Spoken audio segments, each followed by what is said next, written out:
अपनी दूसरी बड़ी खबर की ओर। देखिए, दुनिया की 8 अरब की आबादी आज पूरी तरह ईंधन और ऊर्जा पर टिकी हुई है।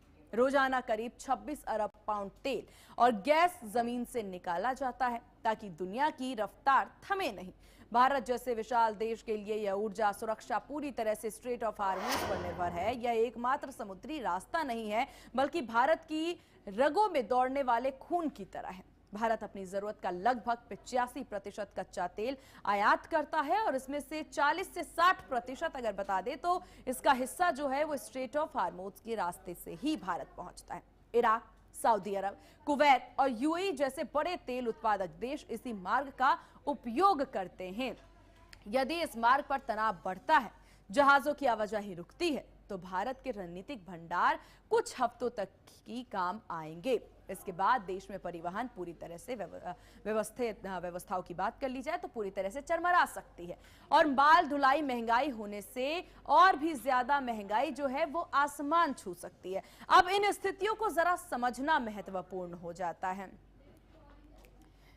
अब इन स्थितियों को जरा समझिए और जरा हमें यह भी समझना होगा कि स्ट्रेट ऑफ हार्मोज पर पार होते ही जो चर्चाएं हुई हैं, देखिए हमें समझना होगा, क्योंकि जिस तरीके से स्ट्रेट ऑफ हार्मोज को लेकर के पूरी स्थिति काफी ज्यादा चिंताजनक थी। ईरान के द्वारा रास्ता बंद कर दिया गया था और जब ये रास्ता बंद किया गया तो एक सवाल विपक्ष के द्वारा बार बार उठाया जा रहा था कि भारत की प्रतिक्रिया क्या, भारत की भूमिका क्या, सरकार कुछ कह क्यों नहीं रही है, सरकार बात क्यों नहीं कर रही है, सरकार इजराइल क्यों गई। आपको याद होगा कि प्रधानमंत्री नरेंद्र मोदी का इस महायुद्ध से पहले एक दौरा इजराइल का था, उस पर भी विपक्ष के द्वारा सवाल या निशान खड़े किए जा रहे हैं। लेकिन सवाल अब यहां पर समझना होगा, एक सही समय का इंतजार जो है सरकार के द्वारा किया गया और उसके बाद विदेश मंत्री एस जयशंकर ने ईरान के विदेश मंत्री से बातचीत की और उस फोन कॉल की बातचीत से समाधान कुछ इस कदर निकला कि किस कदर यहां पर अब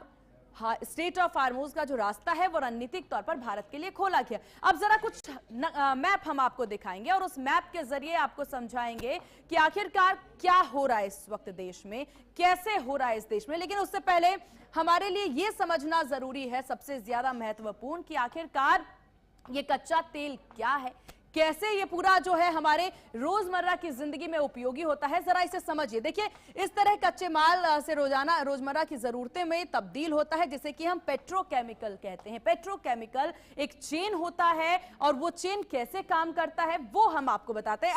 अब इस पूरे ग्राफ को हम समझते हैं। देखिए ग्राफ कैसा है। सबसे पहले आधार यानी बेसिक की बात करें, बेसिक है तेल और गैस, यानी जमीन से जो सीधी चीजें हमें मिलती हैं, तेल और गैस। ये तेल और गैस जो होते हैं, तेल और गैस, इसी का उपयोग सबसे पहला बेसिक आधार यही है जिस पर पूरा हमारी रोजमर्रा की जिंदगी डिपेंड करती है। समझिए, सबसे पहले आधार हुआ जैसे तेल और गैस, उसके बाद आता है कच्चे माल। अब उसको रिफाइन करके कच्चे माल में परिवर्तित किया जाता है जिसमें मीथेन हो गया, प्रोपेन हो गया, ईंधन हो गया, नेफ्था हो गया। ये तमाम जो केमिकल्स हैं वो रिफाइनरी के बाद मिलते हैं।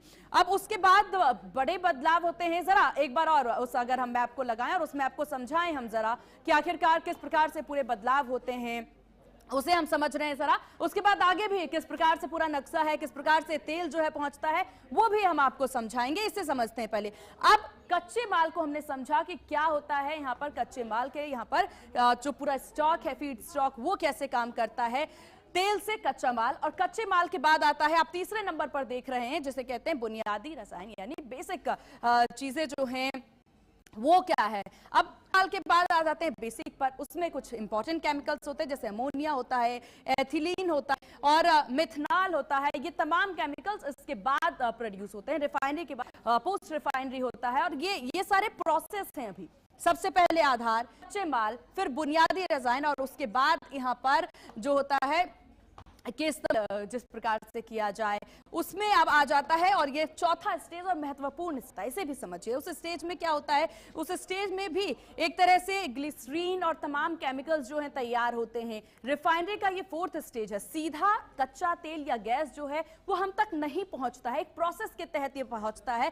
और उसके बाद आता है महत्वपूर्ण प्रोसेस जो कि हमारे रोजमर्रा के जीवन में एक पीछे का कदम, बाजार के लिए अंतिम उत्पाद जो है वो तैयार किया जाता है। अंतिम उत्पाद क्या होता है, प्लास्टिक हो गया, विस्फोटक सामग्री हो गए, या फिर औद्योगिक रसायन हो गया, सिंथेटिक रबर हो गए, रंग हो गए, घर में इस्तेमाल होने वाली चीजें हो गई, साबुन और डिटर्जेंट, पेंट हो गए, ये तमाम वो बेसिक और महत्वपूर्ण चीजें हैं जो हमारे जीवन में काम आते हैं। घर बनाने से लेकर के उसमें रहने तक के और उसमें सामान सब कुछ इसी पर डिपेंड करता है। और इसीलिए हर कोई परेशान है जब स्ट्रेट ऑफ हार्मोज पर का रास्ता बंद किया गया, ये महायुद्ध हुआ, ईरान पे कच्चे तेल और गैस, इसी वजह से खास तौर पर परेशानी बढ़ती नजर आई। अब इस सब के बाद अंतिम उपयोग पर पहुंचते हैं। आप जानना, हम समझते हैं, देखिए बाजार के लिए तमाम चीजें तैयार होती है और अंतिम उपयोग यानी हम तक वो कैसे पहुंचता है, वो ऐसे पहुंचता है जब कार्यालय और औद्योगिक उपकरण हो गए, फर्नीचर का सामान हो गया,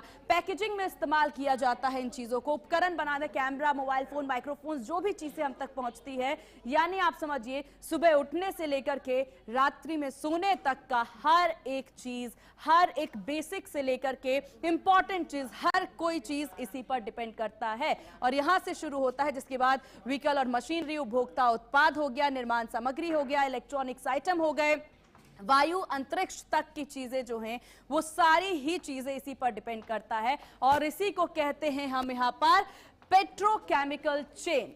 पेट्रोकेमिकल चेन इसी प्रकार से होता है, जिसे बेसिक से शुरू होता है, यानी जमीन से निकले हुए कच्चे तेल से लेकर के एंड तक पहुंचता है। अब जरा हम समझते हैं स्ट्रेट ऑफ हार्मोज किस प्रकार से है। अब जरा इस मैप को देखिए, इस मैप को समझिए। यहां पर है अपना स्ट्रेट ऑफ हार्मोज और इसके ऊपर ईरान है, उसके नीचे ओमान है और इसके बगल में है सऊदी अरब। और ये जो चीज, ये मैप एक बार और लगाया जाए, उस मैप के जरिए हम समझेंगे कि किस प्रकार से स्ट्रेट ऑफ हार्मोज जो है वो पूरी तस्वीरें हम आपको दिखाएंगे और समझाएंगे। अब आप देख रहे हैं यहां पर जो ये जहाज है, ये वही जहाज, वही टैंकर्स हैं जिसके जरिए तेल जो है वो पूरे एशियाई देशों में इधर से उधर आवागमन यहां पर होता है, आयात निर्यात होता है। और इसीलिए स्ट्रेट ऑफ हार्मोज के बंद होने से काफी ज्यादा नुकसान एशियाई देशों को पड़ता नजर आया। भारत को भी इसका नुकसान जो है वो हो सकता था, लेकिन उससे पहले ही सरकार के द्वारा एक महत्वपूर्ण कदम उठाया गया जिसके जरिए जो है उसको मदद मिलती नजर आई। तो नीचे ओमान, ऊपर ईरान और साथ में सऊदी अरब, उसके बाद स्ट्रेट ऑफ हार्मोज यहां पर है।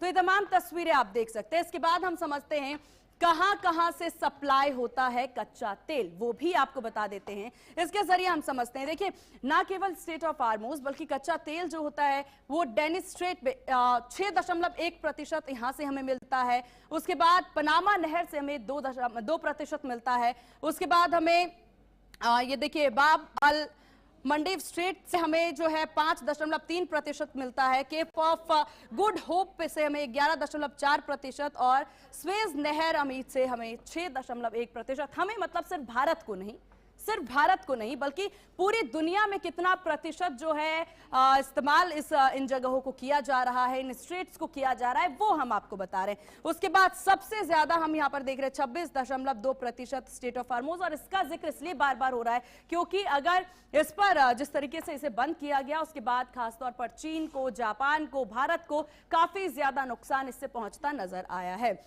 मलक्का स्ट्रेट भी बहुत महत्वपूर्ण माना जाता है। मलक्का स्ट्रेट में 29.1% जो है इसका आंकड़ा जो है वो देखने को मिलता है। ये वो समुद्री रास्ते हैं जहां से दुनिया भर में हमें यहां पर सप्लाई देखने को मिलता है। अब इसके बाद इसे समझते हैं हम, इसे वैश्विक हीलियम आपूर्ति और वितरण नेटवर्क किस प्रकार से काम करता है। अब हीलियम स्रोत जो है उसे यहां पर अगर हम समझे, देखिए उच्च तकनीक और चिकित्सा क्षेत्रों में सबसे ज्यादा असर इस पर इसलिए होता नजर आया है क्योंकि 65% उच्च तकनीक और क्षेत्रों में इसका इस्तेमाल किया जाता है, इन्हीं रास्तों का इस्तेमाल किया जाता है। और उसके बाद इसका सीधा असर जो है वो तमाम, जैसे चीन हो गए, जर्मनी हो गया, खासतौर पर जापान और भारत, इस पर भी इसका खासा असर जो है वो यहाँ तक पहुंचता नजर आया है।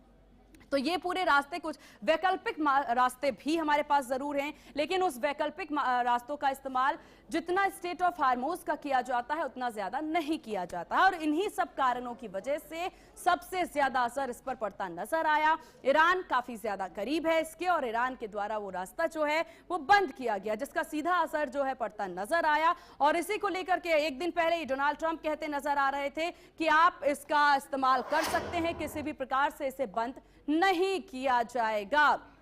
और ये तस्वीरें लगातार देखने को मिल रही है और इन तमाम मैप्स के जरिए हमने समझा कि किस प्रकार से कच्चा तेल जो है भारत के लिए ये रास्ता कितना महत्वपूर्ण है। और इस सब के बीच देखिए क्योंकि अब इसे लेकर के यहां पर विदेश मंत्री की बातचीत हो चुकी है। फोन कॉल पर एक बातचीत होती है और इस बातचीत में कहा जा रहा है कि अब इस रास्ते को भारत के लिए खोल दिया गया है और इससे एक जिस तरीके से परेशानी लोगों को हो रही थी, लोग परेशान थे, समझने को यहां पर सरकार के द्वारा कोशिश की जा रही थी कि लोग समझे जाने और विपक्ष के द्वारा जो है किसी भी प्रकार से अफवाह ना फैलाई जाए और इन तमाम सवालों के जवाब अब मिलते नजर आ रहे हैं। तो दुनिया की 8 अरब की आबादी आज पूरी तरह से ईंधन और ऊर्जा पर टिकी हुई है, उसमें से भारत की भी महत्वपूर्ण भूमिका जरूर नजर आती है। फिलहाल यहां रुकेंगे एक बहुत छोटे से ब्रेक के लिए। ब्रेक के बाद जल्द हाजिर होंगे और बात करेंगे तीसरी